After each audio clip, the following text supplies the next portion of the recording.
In my life, I cannot count how many times I've had complete strangers come up to me and just say to me, I just felt comfortable around you, and I feel comfortable, so I just want to be with you. At first, it was kind of strange to me, but I've grown to get used to it because people feel comfortable around me. But I talk to people all the time, and my message is always, do you know Christ? And it always leads to the question, well, do you go to church? And here in the last several years, I've heard no shortage of people tell me, man, I'm not going to go to church. I've got too much sin. I don't feel comfortable up there. It's a social club. I don't really feel welcomed. People have their routines. It's a business. And that's sad. But it's true. It's true. That's been my experience with church as well. Like, get right and then come here, instead of come here and get right. But my message, and if I have any influence, this is what I want to influence people to do. We have a tendency to put our faith in men, and we do it a lot with these Pharisee preachers that go to these schools.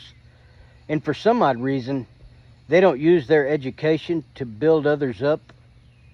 They tell people, well, and to get on my level, you have to go to school, which that don't make no sense to me as somebody who has been in leadership positions my whole life. You share your knowledge, and you want people to be, a true leader wants people to be better than them, go above them.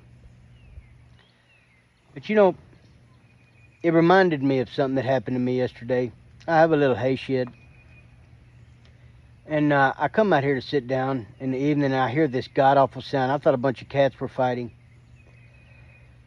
So I went in there to check it out, and it was a mama raccoon, and she had a whole bunch of little babies, and they were arguing, and one of them pushed the other one out because they were fighting, and it landed on top of him. And then the mama came out and seen me, and she looked at me, and there was fear, and so she started walking towards me, and I told her, I said, hey mama, it's okay. So I backed up. I said, you can come here and eat. They make a mess in there, and I have to clean it up all the time, but I want them to come here and eat. I want that raccoon and her babies to come here and feel comfortable, because I live in the woods and they're hunted everywhere else. And so, she knew what I was saying to her, and so she didn't really feel threatened anymore after that. She stayed with her babies, and they ate. They made a huge mess that I had to clean up. But I don't care about the mess. I want her and her babies to feel comfortable here. And that's the way church should be. But unfortunately, it's become a business. We've gotten it upside down and backwards. And a lot of people who want to go in and get spiritual food don't do it because they're afraid. Because of maybe how they've been treated at another church. Maybe there are good churches, and one bad apple ruins the whole batch. So if I have any influence, people listen to me, my message would be this. If you have access to the Word of God, you, without even a Bible, you have access to God through His Son, Jesus Christ. I would recommend that you, if you don't know Him, you get to know Him. You introduce yourself to Him today, because He's waiting on you to do just that. And He paid too big of a price for you not to do that. So anyway, I'm just sitting out here wishing those raccoons came back. But they didn't, so I figured I'd use that story to maybe encourage somebody or help somebody. Anyway, remember this. I'll end with this.